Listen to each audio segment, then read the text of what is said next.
श्री सर्वोत्तम जी के रसपान में पधारे आप सब महाप्रभु जी के कृपा पात्र लाडीले वैष्णव के हृदय में विराजमान श्री हरिदास वर्य श्री गिरिराज जी, श्री महाप्रभु जी, श्री गोसाई जी, श्री गोकुलनाथ जी व समस्त वल्लभ कुल परिवार, श्री गुरुदेव सर्व ब्रज भक्त जो आप श्री के हृदय कमल में विराज रहे हैं, मैं उनके चरण कमल में साष्टांग दंडवत प्रणाम करते हुए अत्र उपस्थित सभी वैष्णवों के चरणों में मैं दंडवत प्रणाम करूं। श्री हरिराय चरण महाप्रभु की कृपा, अपने श्री गुरुदेव की कृपा से बालकोचित अपना स्मरण जैसे छोटे बालक बैठकर स्मरण करते हैं, ऐसा ही अपना स्मरण है। अपन जहाँ है वहां से उठ के चले आते हैं यहाँ पर और थोड़ी देर के लिए श्री गिरिराज बाबा के चरण कमल में बैठ जाते हैं। आपको के स्मरण के लिए मैं बताऊं कि अपन 16वां श्लोक का स्मरण कर रहे हैं। श्री भागवत पीयूष समुद्र मथन क्षमः तत्सार भूत रासस्त्री भाव पूरित विग्रह।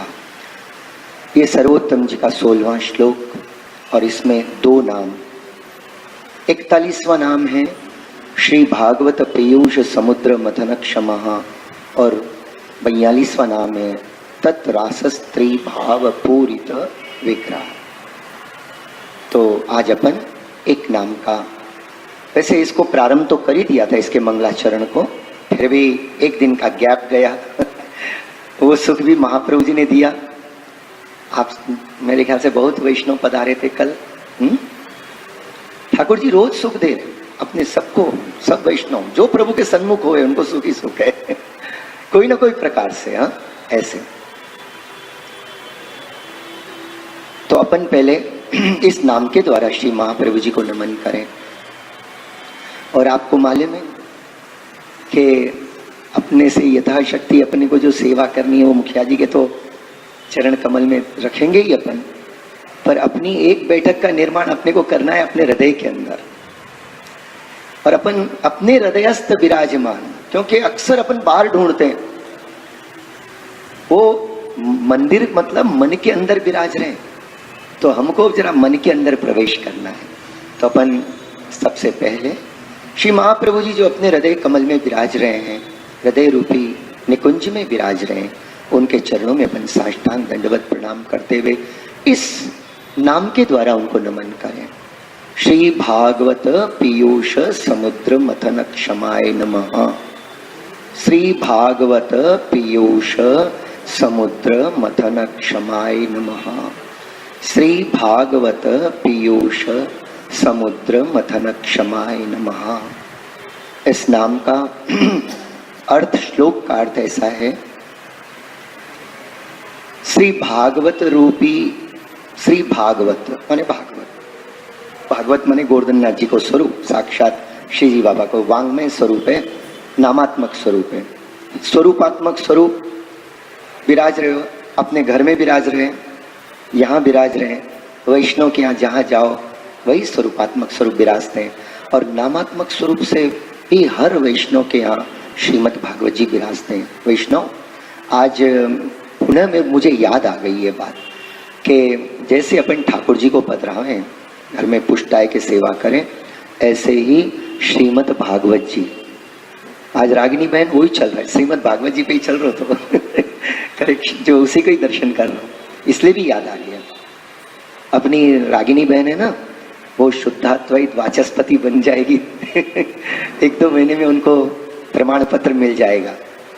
माने पुष्टि मार्ग की जो अपने कृपा से एटलीस्ट उसका जो एक प्रारंभिक अपने को परिचय है, तो ऐसी रस की सागर अपनी रागिनी बहन बनेगी।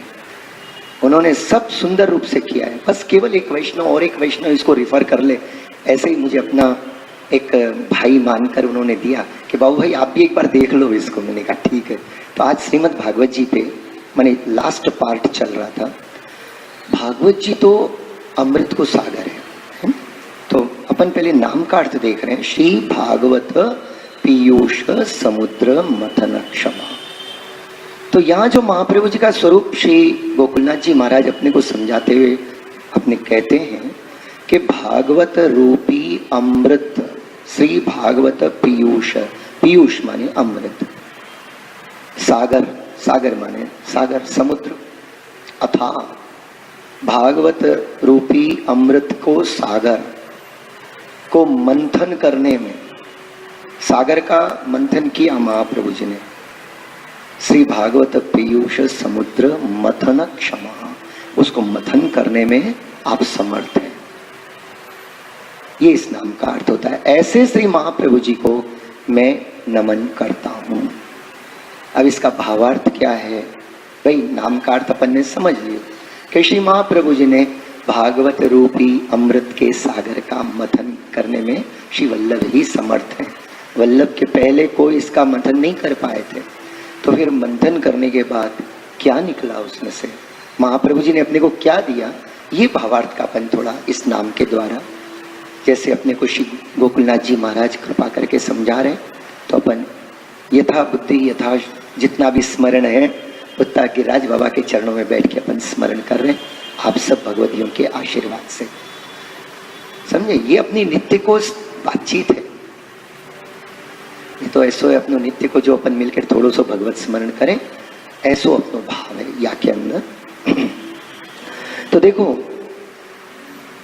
भागवत जी के अष्टम स्कंद में जब ये बात आती है कि वहां समुद्र मंथन की बात है, इसका मैंने परसों आपको विस्तार से बताया, तो खाली सरपास कर लेंगे उसको, सिंहावलोकन करते आगे निकलते हैं। मुख्य बात यह है कि जब लौकिक सागर का मंथन किया गया, कैसे किया गया वो सब अपन ने देखा, और क्या क्या निकला वो भी देखा। सबसे पहले तो विष ही निकला शिवरात्रि के दिन, और भगवान शिव जी ने उसको अपने कंठ में धारण कर लिया, न भीतर जाने दिया न किसी बाहर को पधराया। तो ऐसे ही अपना जीवन, वैष्णव का जीवन ऐसा ही होता है। कोई भी उद्वेग उसको यहाँ आकर कंठ तक ही रुक जाए, भीतर नहीं जाए, और बाहर भी प्रकट नहीं हो, ताकि और किसी को उद्वेग नहीं हो। तो जो भी इस लौकिक समुद्र का मंथन किया गया, तो इसमें से 14 अलौकिक कीमती रत्न निकले। वो क्या है आप जानते हो, वो 14 रत्न, उसमें से कई जो हैं देवताओं ने लिए, कुछ दैत्यों को भी मिला है, पर अमृत जो है, अमृत का पान ठाकुर जी ने केवल देवों को कराया। ये समुद्र मंथन की, लौकिक समुद्र को मंथन करने की बात है, उसमें से ऐसे अमृत रूपी सुधा निकली। तो ये जब लौकिक सागर को मंथन किया जाए, तो उसमें से जब ऐसे रत्न निकलते हैं, तो महाप्रभु जी ने तो भागवत रूपी अमृत के सागर का मंथन किया। तो सागर किसको कहते हैं? सागर के किनारे पर खड़े हो जाओ, आर पार देखो कुछ नहीं दिखे, नीचे देखो तो कुछ नहीं दिखे, इतना डोंगा भरा हुआ है। माने अमृत जिस सागर में भरा ही भरा है, इतना अमृत भरा है जिसकी कोई था नहीं है, उसको सागर कहते हैं। अपने को लगता है भागवत जी तो 7 दिन में हो जाती है, ऐसे लगता है। वो तो सनकादिक ऋषि ने और सुखदेव जी ने ऐसो एक रीत रखी भागवत जी की, समझे। महाप्रभु जी तो आजीवन भागवत जी करते रहे, इसका तो केवल विराम है। और भागवत जी के प्रति पद पर प्रति पद जो है अलौकिक रत्न स्वरूप है, और उनके उस आभूषण से भूषित श्री महाप्रभु जी का दिव्य स्वरूप है। श्री भागवत प्रतिपद मणिवर भावांशु, भागवत जी का प्रतिपद एक एक मणि की तरह रत्न में है, उसमें इतना अमृत भरा हुआ है। अब क्या होता है, देखिए जगत में बहुत सी चीजें होती हैं, कहीं पे अमृत है, कहीं पे कुछ है, लेकिन उसके निकट जब तक नहीं जाते हैं तब तक कोई बात का अनुभव नहीं होता है। अपने भी क्या है, अभी तक भागवत जी अपन ऊपर से देखते हैं, कभी जाकर कहीं बैठ जाते हैं जहाँ सप्ताह होती है, पर महाप्रभु जी ने जिस रूप से भागवत जी को समझाया है, अपने को भागवत जी का स्वरूप प्रकट किया है, ऐसा तो अपने को आज तक जानने को ही नहीं मिला, ऐसा सुनने को भी नहीं मिला, समझे, खाली नाम सुना तो महाप्रभु जी की कृपा से थोड़ो रस अपने को षोडश ग्रंथ में और अष्ट सखान की वाणी में प्राप्त होता है। जो महाप्रभु जी ने सुबोधनी जी में प्रकट किया है, वो अष्ट सखा की वाणी में रसात्मक लीलाओं के द्वारा प्रकट हुआ है, वो भी महाप्रभु जी की कृपा है। महाप्रभु जी उनके हृदय में विराज कर इस रूप से प्रकट किए। महाप्रभु जी जानते थे कि आगे आने वाला समय तो ऐसा ही रहेगा कि ये भगवत रस को इस रूप से बहुत कम लोग धारण कर पाएंगे। जैसे सिंह का दूध सिंह शावक सिंह का बालक ही धारण कर सकता है, अन्य लोग धारण ही नहीं कर सके, जब ही फट जाए हृदय। इसी तरह इस अलौकिक भगवत रस को महाप्रभु जी के कृपा पात्र भगवती यही धारण कर सकते हैं। तो भागवत रूपी जो अमृत को सागर है और इसका मंथन श्री महाप्रभु जी ने किया। अब ये जो भागवत जी की बात अपनी चल रही थी कि भाई इतने पुराण व्यास जी ने प्रकट किए, परंतु फिर भी उनको मन में लगता है कि कहीं ना कहीं मेरे कोई कार्य में कमी है, तो उनको कोई शांति नहीं मिली, मन को शांति नहीं मिली। वो इस विचार में थे और उनको नारद जी पधारते हैं बद्री नारायण में। और व्यासाश्रम में जब नारद जी इनके पास पधारे व्यास जी से भगवत स्मरण करने के लिए, व्यास जी ने नारद जी को देखा, बड़े प्रसन्न हुए, उठकर खड़े हुए, वंदन किया, दोनों ने परस्पर अभिवादन करा। नारद जी ने पूछा, व्यास जी आपने जगत के कल्याण के लिए इतना सब कुछ किया है, फिर आपके मुख पर थोड़ा असंतोष क्यों है? ऐसा क्यों नहीं लगता है कि आपने देखो कितना सुंदर आपने कर दिया सबके लिए, यहाँ तक कि स्त्री और शूद्रों को जो वेद का अधिकार नहीं, तो उनके लिए आपने महाभारत भी प्रकट कर दिया है, ऐसे सुंदर प्रकट किया है, फिर आपको ऐसा असंतोष क्यों? व्यास जी कहते हैं कि नारद जी बस यही बात मेरे समझ में नहीं आ रही है, जितना प्रभु ने ज्ञान के कलावतार हैं व्यास जी, भगवान ने विचार किया था, भगवान ने जगत के हित के लिए व्यास जी के रूप में प्रभु प्रकट हुए, लेकिन कला के रूप में प्रकट हुए, इसलिए इतना सब किया है। तो वहां जब उन्होंने ये बात नारद जी से पूछी है, तब नारद जी ने उनसे उनकी बताई, उनकी कमी क्या थी कृति में वो बताया। आप नारद जी ने कहा कि ये बात सत्य है कि आपने जगत के कल्याण के लिए तो बहुत कुछ किया है, पर नारद जी कह रहे हैं कि व्यास जी जगत में कुछ ऐसे हैं जिनको न कोई सकाम कर्म की जरूरत, निष्काम कर्म की जरूरत, न स्वर्ग की आकांक्षा, न कोई 14 लोक की इच्छा। ऐसे जो परम हंस परम भागवत हैं, उनके लिए आपने विशुद्ध भगवत रस को प्रकट नहीं किया है। प्रभु के गुणगान भी किए हैं, प्रभु के अवतारों के बारे में भी वर्णन किया है, लेकिन जैसे सब धर्मों का वर्णन किया है इस तरह किया है। लेकिन इन सबसे सर्वोपरि अलग, जैसे दूध में से मक्खन निकालकर मक्खन सामने धर दें, ऐसे आपने नहीं किया है। और जब ये बात व्यास जी को नारद जी बताते हैं, तब नारद जी की बात बताई, बात व्यास जी को बिल्कुल लगती है। वो भी बोल रहे थे, मैं भी कुछ, मुझे भी ऐसे ही लग रहा है कि शायद अभी मेरे भगवत गुणगान परिपूर्ण नहीं हुए। तब आपने कहा कि निष्काम भक्तों के हित के लिए उनका मन जहां रमे, उनको तो जगत की कोई वस्तु, कोई व्यक्ति, कोई बात उनके हृदय को सुखी नहीं कर सकती सिवाय भगवत रस के, सिवाय भगवत गुणगान के। तो ऐसे परम हंसों के लिए आप ऐसे उनके लिए प्रकट करो। और जो आपको ब्रह्मा जी के द्वारा प्राप्त हुई थी वो चतुश्लोकी भागवत आपने व्यास जी को प्रदान की और कहा कि आप इसको धारण कर कर समाधि में जो आपको भगवत लीला के दर्शन हो उसका आप वर्णन करो। व्यास जी अपना पवित्र तो है ही, महान पवित्र थे, तो उनको कोई प्रतिबंध तो था ही नहीं। तुरंत दूसरे दिन ही स्नान आदि कर कर प्रभु का स्मरण करें, और करते ही जैसे ही उन्होंने समाधि लगाई तो सबसे पहले वो परब्रह्म परमात्मा का स्वरूप उनके सामने हृदय में प्रकट हो गया। आज भागवत जी की बात चली है तो वैष्णव चलो पहले श्लोक से अपन भागवत जी को भी वंदन करें, भागवत स्वरूप भगवान को वंदन करें। बैठ जा बेटा, खड़ा क्यों, बैठ। सच्चिदानंद रूपाय विश्वोत्पत्त्यादि हेतवे तापत्रय विनाशाय श्रीकृष्णाय वयं नमः।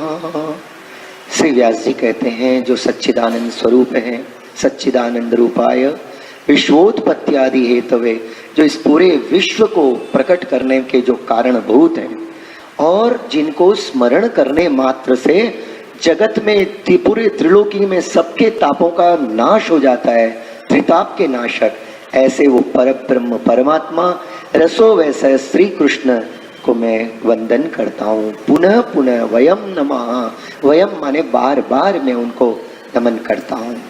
और ऐसे कियो और उसके बाद पूरी श्रीमद् भागवत जी की लीलाएं उनको हृदय में दर्शन होने लगी। समाधि के अंदर उन्होंने देखा, फिर उसको प्रकट हुआ और पूर्व श्रीमद् भागवत जी उनके साथ प्रकट हो गई। माने उन्होंने श्रीमद् भागवत जी को लिख दिया। उन्होंने लिखा किंवदंती ऐसी है कि भाई गणेश जी को बुलाया कर, जो भी हो, अब जो बात बड़े लोग कहें वैसे समझ लीजिए, लेकिन श्रीमद् भागवत जी प्रकट हुई श्लोकबद्ध 18,000 श्लोक उसके अंदर विराजमान है, 18,000 श्लोक।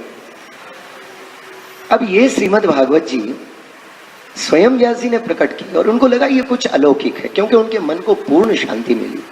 तो बोले कि इसको मैं किसको दूं? एक गुरु को कब प्रसन्नता होती है? जब उसको योग्य शिष्य मिले और वो उस कला को आगे बढ़ाए। तो उन्होंने कहा ये तो अलौकिक ग्रंथ है, ये तो ऐसे वैसे इनको तो दियो नहीं जा सके। और जब परसों अपन ने स्मरण किया था कि नित्य लीलाधाम में विराजमान श्री माने जो पोपट है स्वामी जी के, वही श्री शुक स्वरूप के रूप में यहाँ पर प्रकट हुए। प्रकट होते ही 16 साल तक तो माँ के उदर में थे, बाहर प्रकट हुए, भगवान ने आश्वासन दिया कि भाई तुमको मेरी माया नहीं लगेगी। तो सुखदेव जी बाहर आए, लेकिन परमहंस हैं और परम विरक्त हैं, जिनको संसार का कोई बंधन नहीं, देह का कोई आकर्षण नहीं, देह संबंधियों का कोई आकर्षण नहीं, कोई है ये भी जानकारी नहीं, बस उन परब्रह्म परमात्मा के व्यापक स्वरूप का ध्यान करते करते वो तो चल पड़े। दिगंबर स्वरूप से 16 वर्ष की दिव्य सुंदर अवस्था, मानो भगवान श्री कृष्ण ही पधार रहे हों। ऐसे खुले केश, स्कंद पर चौड़े स्कंद, कमल जैसे ने, भगवान का ही अंश है, भगवान के ही स्वरूप है। साक्षात भागवत जी को प्रकट करने के लिए आपका स्वरूप प्रकट हुआ है। तो ये क्या हुआ कि व्यास जी को बड़ी प्रसन्नता हुई, वाह क्या श्रेष्ठ है, इसको मैं भागवत जी दूंगा। वो तो विचार रहे थे, उतने में तो सुखदेव जी चल पड़े।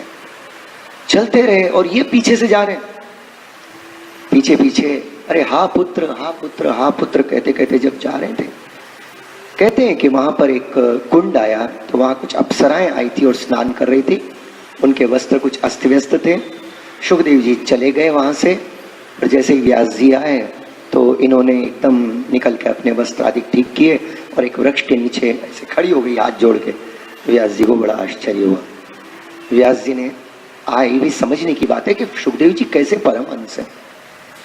व्यास जी आए, व्यास जी ने कहा, अरे पुत्रियों, मेरा पुत्र तो युवा था और वो गया तो उसके सामने तो तुमको कोई संकोच नहीं हुआ, और मैं तो वृद्ध हूं और मैं जा रहा हूं तो मेरे सामने तुम लोगों को ऐसा संकोच हो गया।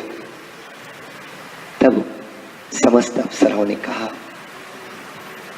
देखो आप पूज्य पितृ स्वरूप है, पर आपका जो बालक है ना, वो तो ऐसा है जैसे छोटा दूध पीता बच्चा है, उसको तो कुछ नहीं मालूम कि ये कोई स्त्री की देह है, ये कोई पुरुष की देह है। ऐसा परमहंस है, उसको जानकारी नहीं है, वो सिवाय वो रस के सिवाय कुछ नहीं जानता है। व्यास जी आपको इतना तो ज्ञान है कि ये अप्सराएं हैं, ये सुंदर हैं, ये अच्छी है, ये बुरे हैं, आपको इस बात का ज्ञान है, परम ज्ञानी हो, पर ये कारण से हमको अपने आप ही संकोच हुआ है। तब व्यास जी को लगा कि हाँ भाई मेरा पुत्र बहुत कुछ आगे है। ऐसे उनको लगा कि जो देहानुसंधानहीन अवस्था में ही रहते हैं हमेशा, ऐसी भगवत भाव की अवस्था थी।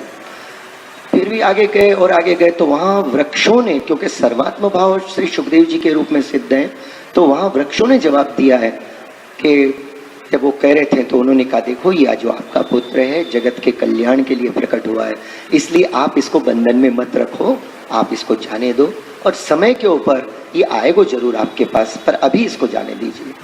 व्यास जी अपने मन को दबाकर महसूस कर आ गए। व्यास जी ने क्या किया कि श्रीमद् भागवत के 2 श्लोक, सुंदर ऐसे 2 श्लोक हैं, वो भी दोनों भी दशम स्कंद के हैं। एक प्रभु के बाल चरित्र का है, पूतना वध के अंदर ये बात आती है।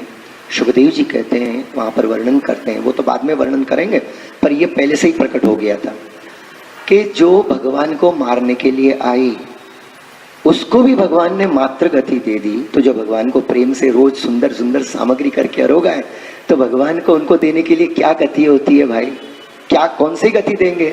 तो वैष्णव याद रखो, वो प्रभु तो आपके हृदय के हार बन जाएंगे। बस ये फागुन को फल है, भगवा माने खाली मिठाई नहीं, वो तो ऊपर का स्वरूप है। असली स्वरूप क्या है? फागुन माने प्रभु आकर अपने हृदय से लग जाए, अपन अपने प्रभु को हृदय से लग जाए, यही भगवा को फल है। तो ऐसो अलौकिक फल ठाकुर जी विचारते हैं कि मेरे भगवतियों को, मेरे महाप्रभु जी के कृपा पात्र सेवकों को मैं कौन सा फल प्रदान करूं। तो स्वयं ठाकुर जी उनके पास आकर उनके पास बैठ जाते हैं, उनके हृदय से लग जाते हैं, उनके हृदय के हार बन जाते हैं और वो वैष्णव को जीवन रसरूप हो जाए। ऐसो तो बोले कि जो भगवान को मारने के लिए आई है तो उसको भी भगवान ने मात्र गति दे दी। ऐसे प्रभु, इतने दयालु प्रभु को छोड़कर मैं अब और किसकी शरण में जाऊं, किसका स्मरण करूं। दूसरा पद भगवान के सौंदर्य का है, वेणु गीत का है।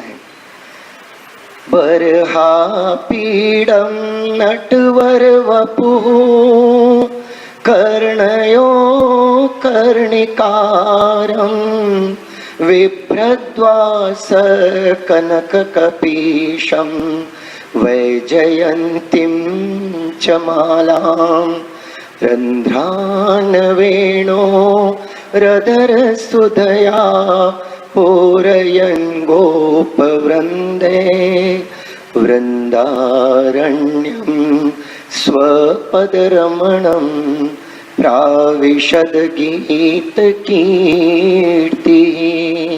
ऐसे दो श्रीमद् भागवत जी के दशम स्कंद के श्लोक अपने 2-4 शिष्यों को याद करा दिया और कहा कि देखो ये हिमालय की गुफा में वो मेरा पुत्र बैठे रहता है, जाने किस गुफा में रहता है, तुम वहां आजू बाजू जाओ और इन श्लोकों का उच्चारण करो, और अगर वो आवे इन श्लोकों को सुनकर तो उसको मेरे पास ले आना। ऐसे उनको संबोधित कर दिया, संकेत कर दिया। अब व्यास जी ने इनको कहा कौन से श्लोक के हैं, ये शिष्य तो बस वो तोते की तरह उनको रट लिया और वो बोलते जाते थे वहां पर इसके भीतर का स्वरूप, इसके भीतर की अलौकिकता, जब वो वहां हिमालय की कंदराओं में वहां पर घूमते घूमते बोलते थे, एक दिन समाधि में बैठे बैठे सुखदेव जी के कान में ये श्लोक गिरे। इसका जो स्वरूप है तुरंत उनको ध्यान गए, नित्य लीला में स्वामी जी याद आए, ठाकुर जी के ठाकुर जी याद आए, और उसमें जो ठाकुर जी का रसात्मक स्वरूप है वो तुरंत याद आया और उनकी समाधि छूट गई। दौड़ के चले आए, बोले इस भूतल पे भी ऐसा कुछ है क्या। दौड़ के आकर इन शिष्यों के पास गए और कहा अरे भैया तुम क्या बोल रहे थे, फिर बोलो। तो उन्होंने उन 2 श्लोकों को फिर कहा। बोले भैया फिर बोलो, मुझे बहुत आनंद आ रहा है, अभी मैं बहुत ध्यान कर रहा था लेकिन ध्यान में उतना आनंद नहीं आया जितना इसको सुनकर, ये रसरूप को सुनकर मुझे बड़ा आनंद आ रहा है। तो बोले कि व्यास जी ने पहले बता दिया था। तो इन्होंने कहा अरे ऐसे 2 नहीं, ऐसे 18,000 श्लोक हैं पूरे, उसका सागर है। तो बोले कहाँ है, मुझे ले चलो। सुखदेव जी ने स्वयं ऐसे विनती करी है और उस समय सुखदेव जी को लेकर ये शिष्य व्यास जी के पास आए और एक स्टूडेंट की तरह सुखदेव जी व्यास जी के अपने पूज्य पिताजी के चरणों में बैठकर पूरे श्रीमद् भागवत जी को एक बार श्रवण किया। क्या कंप्यूटर माइंड था उनका एक ही बार श्रवण किया और श्लोक वो तो अलौकिक है भाई, याद हो गया, पूरा याद हो गया, पूरा श्रीमद् भागवत जी उनके कंठस्थ हो गया, हृदयस्थ हो गया, पूरा स्वरूप उनके हृदय में विराज गया। व्यास जी को ऐसे उन्होंने वंदन किया, बोले पूज्य पिताजी आप मेरे गुरु भी हो और पिता भी हो, बताइए मैं आपकी गुरु दक्षिणा में मैं क्या करूं। वैसे जानते थे इनके पास तो कुछ है ही नहीं, ये भगवद रस के लिए पधारे हैं। हर बाप की इच्छा यही होती है कि मेरा बेटा क्या करे और क्या। उन्होंने कहा बेटा मेरी इच्छा है तू थोड़े दिन हमारे पास रहे, मैं तेरा गृहस्थ आश्रम देखना चाहता हूँ। सुखदेव जी ने कहा ना पिताजी।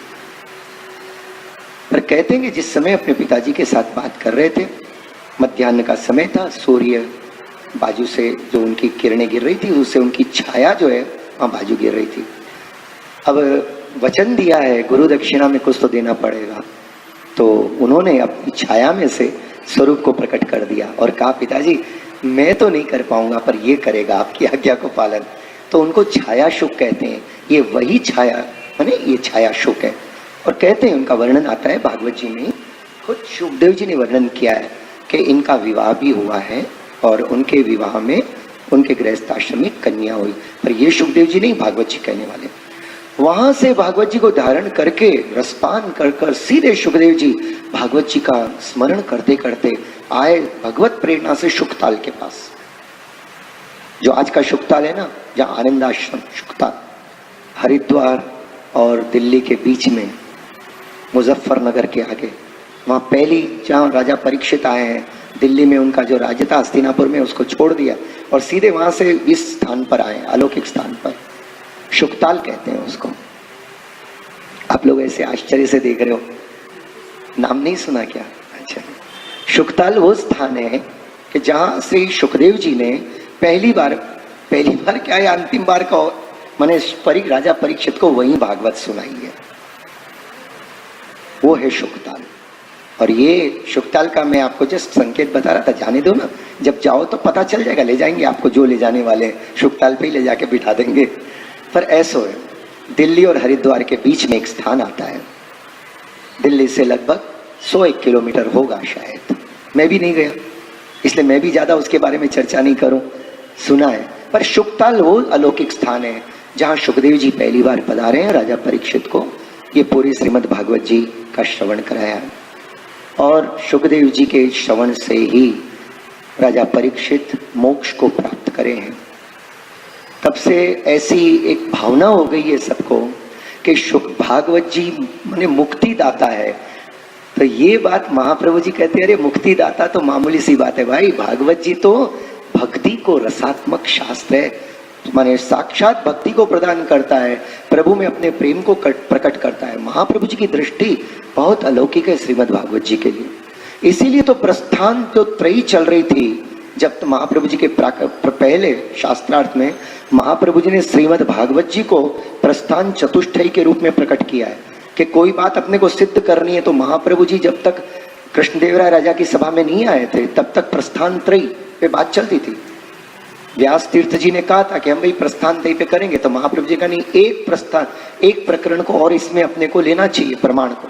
तो उनका कौन सा? तो महाप्रभु जी कहे हम 3 प्रमाण तो हम भी मानते, माने हम भी मानते भाई, वेद को और भगवत सूत्र माने भगवत गीता, भगवान जो श्री कृष्ण के वाक्य हैं, और व्यास सूत्र अर्थात ब्रह्म सूत्र जो वो है वो उसको तो हम मानते। तो व्यास तीर्थ जी का ये तो हमको भी मान्य है, हम भी तो प्रस्थान त्रयी से बात करते हैं, लेकिन महाप्रभु जी ने कहा इन सारी बातों का रसात्मक जो स्वरूप है वो श्रीमद् भागवत जी में प्रकट होता है। तो श्रीमद् भागवत जी को भी प्रमाण के रूप में लिया और सबसे महान प्रमाण के रूप में अगर किसी ने सिद्ध किया है तो श्री महाप्रभु जी ने किया है। और तब से शास्त्रों की चर्चाओं में ये 4 प्रमाण प्रमुख माने जाते हैं। अगर इसमें से कोई बात कहीं से भी सिद्ध होती है, देने वाला कहता है मैं श्रीमद् भगवत गीता का ये श्लोक को माने भगवान श्री कृष्ण के वाक्य, तो कहता है कि मैं इसके प्रमाण से बोलता हूँ, तो सब कोई सर्वमान्य, वहां कोई डिस्कशन नहीं करता है। जो बात को डिस्कशन क्यों जा रहे हो उसको समझाना है, बस समझाने के लिए आप कोट करो कि कौन से श्लोक से आप ये बात कह रहे हो, किसने ये बात कही है। तो वहां कहते हैं कि भाई ठाकुर जी ने इस अध्याय में यहाँ इस श्लोक पर अर्जुन को ये बात कहते हैं, इस तरह। तो इन सारी बातों का क्रमशः श्रीमद् भागवत जी के अंदर सारी बातों का समावेश है। भागवत जी साक्षात भगवान का अलौकिक स्वरूप है, इसका इतना महत्व श्रीमद् आचार्य चरण ने प्रकट किया है। तो श्री भागवत जी को जब सुखदेव जी ने सुनाया तो राजा परीक्षित का उद्धार हो गया। वैसे सुखदेव जी राजा परीक्षित का केवल मोक्ष रूपी उद्धार नहीं चाहते थे, वो तो चाहते थे कि मैं इस राजा परीक्षित को सीधे लीला में लेके चलूं, प्रभु के स्वरूप आनंद का अनुभव करा दो। पर क्या हुआ कि जब रासलीला को प्रसंग आएगा तो आपको लगेगा कि मैंने जब उसमें लेंगे अपन रासलीला का तात्पर्य जो आगे का ही नाम है, वहां उनको शंका हो गई और भगवान के स्वरूप में शंका हो गई। तब सुखदेव जी ने कि हृदय में जो भगवत रसात्मक लीलाएं ऐसी ऐसी प्रकट हो रही थी, वो सारी लीलाएं एकदम शांत हो गई, मैंने एकदम उन सारी लीलाओं को रोक दिया और सीधे फिर मथुरा को मैंने प्रकरण प्रारंभ हो गए, भगवान की वहां की लीला स्टार्ट हो गई। तो उसमें उन्होंने शंका कर ली, ऐसे बताते हैं, अपने सूरदास जी ने बताया ये बात, एक पद में उन्होंने ये बात बताई है कि आज तक वो जो है बैठे बैठे विचार करते रहे कि मैं क्यों ऐसे किया, तो नहीं तो मैं तो सीधे साक्षात उस लीला को आनंद लेता हूं। तो ऐसे से भागवत जी से तो सुखदेव जी ने परीक्षित को उद्धार कर दियो, माने सीधे वैकुंठ में तो पहुंच ही गए वो। पर उसके बाद ऐसा प्रसंग आता है गोकर्ण जी के समय। गोकर्ण जी ने भी जब भागवत जी सुनाई तो केवल धुद्धुकारी का उद्धार हुआ।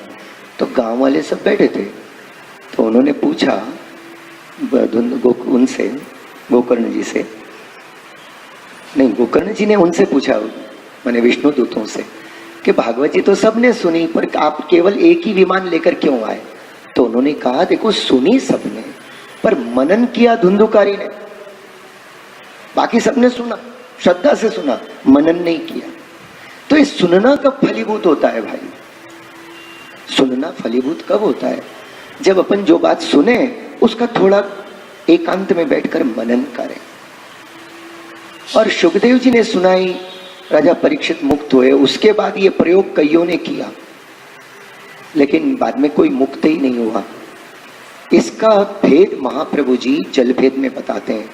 महाप्रभु जी ने 19 प्रकार के वक्ताओं को बताया और पंचपद्यानि ग्रंथ में 5 प्रकार के श्रोताओं को बताया। श्रोता के क्या लक्षण होने चाहिए। हम भगवत वार्ताएं बहुत सुनते हैं, लेकिन कुछ होता ही नहीं है अपने को। थोड़ी देर के लिए होता है, कान में कुछ होता है कुछ गुलगुली सी होती है, बाद में यहाँ से बाहर गए सब भूल जाते हैं। चलो कोई बात नहीं, थोड़ी देर तो अपन ने जिए, कुछ घड़ी तो जिया अपन, लेकिन अपनी तो बात कुछ कहने जैसी है ही नहीं। छोड़िए ना, उन अलौकिक बातों को करते हैं अपन। तो महाप्रभु जी ने जलभेद ग्रंथ में बात बताई, तो उसमें उत्तम वक्ता कौन है, जैसे सुखदेव जी को बताया उत्तम वक्ता है। अरे यहाँ तक के व्यास जी को भी मध्यम वक्ता में लिया, समझे। और सून जी और शौनक जी को तो तृतीय कोटि के वक्ता में है, वक्ता और श्रोता में। पूरा सुबोधनी जी में समझाते हैं श्री महाप्रभु जी। तो प्रथम स्कंद के सुबोधनी जी में ये सारी बातें आती है। वो तो अधिकारी लीला है उसमें, प्रथम स्कंद में पूरी। किसका क्या अधिकार, तो 2 ही प्रमुख हैं, वक्ता श्रोता। पर उन सारी बातों का छोटे से सूत्र के रूप में अपन समझें कि वक्ता कैसा होना चाहिए। आज हमको क्यों कोई बात का हमारे हृदय पे प्रभाव नहीं होता है, उसका कारण ये है 3 बातें वक्ता में, उत्तम वक्ता में 3-4 बातों का होना अति आवश्यक है। पहला तो वो विरक्त होना चाहिए। विरक्त माने, इसको 2 रूप से लो। देखो, विरक्त माने एक तो संसार के रस से जो बिल्कुल दूर है, संसार का कोई विषय जिसके मन को आकर्षित नहीं करता है, समझे। जैसे सुखदेव जी, विरक्त का पुष्टि मार्ग में और एक अर्थ है, और वो क्या होता है, विशेष रूप से जो अपने प्रभु में आरक्त है वो भी विरक्त है। आप सुखदेव जी की कोटि के नहीं हो, राम सुखदास जी की कोटि के नहीं हो, लेकिन इस भगवत भक्ति के कोटि के तो विरक्त आप भी हैं। प्रभु के स्वरूप में परम आसक्त होना, तो इस तरह से वैसे तो वैष्णव सहज विरक्ति होते हैं, पर सचमुच ऐसा है तो है। बाकी अपने मन की अपन जाने कि अपने मन में क्या है क्या नहीं, दूसरा कौन वर्णन कर सकता है। और यहाँ कहाँ किसको अपन गोल फिराना है, वो अपने मन में ही सारी बातें पधरानी है। सारे बोध अपने मन को, अपने अंतःकरण को बोध करने के लिए होते हैं। तो पहला गुण है विरक्त का, पहला विरक्त। और विरक्त का दूसरा एक भाव है निरपेक्ष होना। निरपेक्ष माने कोई अपेक्षा नहीं, जगत से कोई प्रकार की अपेक्षा नहीं। सुखदेव जी क्या चाह रहे थे किसी से, भगवान की प्रेरणा से आए, बैठे, 7 दिन किधर निकले पता नहीं। हाँ, दिन रात चली हो, दिन रात चला था। और वहां से सुखदेव जी चले, अपनी पूजा भी नहीं करवाई सुखदेव जी ने। तो सुखदेव जी जो हैं ऐसे परम विरक्त हैं। तो ऐसा एक गुण है कि जो विरक्त अर्थात निरपेक्ष। निरपेक्ष माने जगत में से न तो नाम चाहिए, न कोई प्रकार का सुख संपत्ति चाहिए, न कोई प्रकार का पद चाहिए, केवल प्रभु चाहिए और प्रभु के प्रेमी भक्तों के साथ सत्संग चाहिए। ये 2 जो होता है वो निरपेक्ष होता है, समझे। भगवत वार्ता, भगवत कीर्तन, भगवत गुणगान, भगवत सेवा, ये अलौकिक है। आत्मा को आनंद से, पूर्ण रूप से आनंद से भरने के लिए। और तीसरा गुण है अपार भगवत प्रेम से जो भरा है। और वही बात है, जिसको ठाकुर जी से प्रेम होगा फिर वो संसार की प्रवृत्ति में ज्यादा लफड़े में नहीं गिरेगा। ये तीन बात जिस वक्ता में हो, और चौथी बात उसको शास्त्र का ज्ञान होना चाहिए परंपरा से। अब देखो, जिनके पिता 4 वेद 18 पुराण को जानते हैं सुखदेव जी कोई साधारण नहीं है। उनके गुरु है नारद जी, नारद जी के गुरु हैं ब्रह्मा जी, ब्रह्मा जी के गुरु हैं भगवान नारायण। ऐसे वेद परंपरा से चले आ रहे हैं। तो परंपरा से जिनको शास्त्र का ज्ञान है, तो मेरे भाई बहन 4 गुण, ये गुण सुखदेव जी में ही दिखते हैं। जब कभी अपनों प्रथम स्कंद की बात कभी चलेगी तो उस समय मैं आपको बताऊंगा कि मध्यम श्रोता वक्ता में व्यास जी और नारद जी क्यों आए। कारण क्या था कि नारद जी बोल रहे हैं, लेकिन व्यास जी को नारद जी की बात बरोबर लग नहीं रही है हृदय के अंदर। वक्ता में पूरा विश्वास नहीं है उनको, इसलिए महाप्रभु जी ने उनको मध्यम कोटि पे माना है। और सूत जी शौनक जी की वार्ता में यह आता है, सूत जी कहते हैं, शौनक जी विचार करते हैं, इनसे वैसे तो बहुत हमसे जानकार हैं, पर हम तो इनसे श्रेष्ठ हैं। तो महाप्रभु जी ने उनको बिल्कुल श्रोता वक्ता में तीसरे कोटि पे रखा है। एक छोटी सी बात मैंने बताई, कहने का मतलब क्या है, वक्ता ऐसा होना चाहिए और उसके साथ श्रोता कैसा होना चाहिए। अपने 292 वैष्णव में एक प्रसंग आता है कि 2 भाई वार्ता कर रहे थे, एक कहने वाला, एक वक्ता था, एक श्रोता था। तो समय वार्ता सत्संग करते करते उनकी देह छूट गई। काफी दिन हो गए, उनकी पत्नियां आई और आने के बाद विचार किया, किसी ने कहा कि भाई 2 वहां बैठकर सत्संग करते थे। तो जाके देखे तो वहां कोई नहीं है, केवल हड्डियां थी वहां। तो उन्होंने विचार किया अब क्या करें भाई, तो इनको लेकर अग्नि संस्कार करें तो सूतक से निवृत्त होते हैं, तब भगवत सेवा कर सकते हैं, पर अब सब एक जैसी दिख रही हैं। तो उस समय श्रोता की पत्नी ने कहा कि तुम चिंता मत करो, मैं अपने पति की अस्थियां अलग कर दूंगी, बची हुई तुम्हारी। तो उसने क्या किया, जाके खड़ी रह गई और वहां ऐसे करके एक टोकरे में उसने अलग निकाल लिया। निकालने के बाद उसने वक्ता रूपी उसने कहा कि भाई दोनों एक जैसी दिख रही है, इसमें उसमें डिफरेंस क्या है। तो बोले बहन ध्यान से देख, मैंने जो निकाली है ना अस्थियां, उसके अंदर छोटे छोटे रंध्र हैं, सुराख हैं। तो बोले ये क्या। तो बोले मेरा पति जो था ना वो श्रोता था, सुनता था, तो इतने आग्रह से श्रद्धा से सुनतो तो कि भगवत रस उसके रोम रोम के अंदर आर पार हो जाता था, इसलिए उसकी हड्डियों में छिद्र है। और तेरा पति तो कहता था, माने वक्ता जो बोलता था, तो बोले इसलिए ये तेरे उसकी है। कहने का मतलब है पुष्टि मार्ग में वक्ता बड़ा नहीं होता है, श्रोता बहुत महान होते हैं। आप सब भगवदीय श्रोताओं को सादर वंदन। श्री वल्लभाधीश की जय।